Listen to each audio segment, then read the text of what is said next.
In this podcast, we'll be talking about the Irish potato famine of 1845, its precipitating factors and lasting effects, and current issues of food insecurity in the United States in order to contrast their similarities and differences, while also exploring viable solutions for both, with an emphasis placed on the latter. It is obvious, of course, that the present is sequential to the past, but you'd be surprised to discover how many people believe that the present is somehow distinct from it, in the same way that a teacher might be from a student.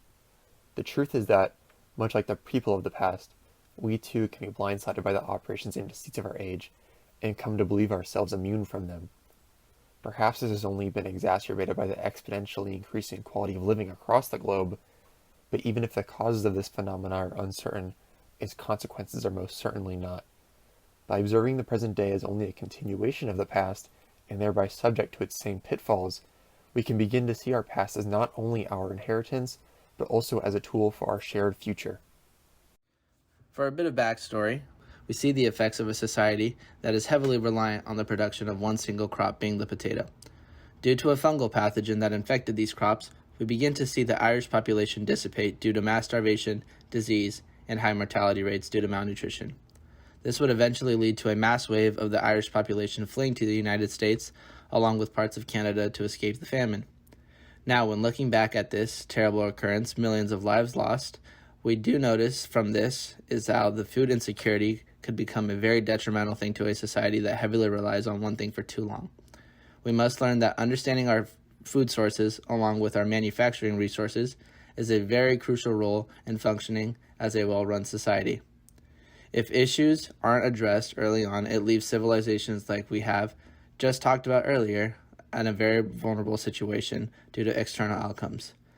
External outcomes that could amplify these food insecurities could be factors ranging from the changing climate, unsustainable resources, or even economic disparities.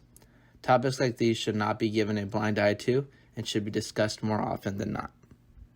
People do not realize how close we are to another famine disaster happening in the United States today. It is a widespread fantasy that we are in a constant state of security, and COVID-19 is a recent parallel that proved to us as Americans that we are one occurrence away from more devastation. The death toll as of March 2021 was around 500,000, which is half the loss of life that occurred during the potato famine. Like the famine, many lives could have been saved if world leaders acted accordingly. For example, during the famine, English politicians dehumanized the Irish by saying, "God sent the calamity to teach the Irish a lesson, and that calamity must not be too much mitigated."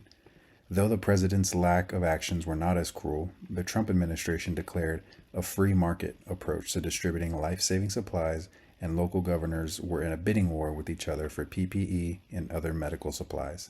This, in turn, cost many Americans their lives as they were not able to get the medicine they needed in time. The past offers us some potentially critical advice and guidance for what to do and what not to do in a time of crisis. Famine and disease are things that have plagued societies around the world and have even caused some to crumble. There are so many more of us now than there ever has been, and we are more connected than ever as well. News from around the world can reach us in a matter of minutes, and we have the capabilities to help anyone who may be in need. It is the right thing to help anyone who is struggling so that we can create a better future.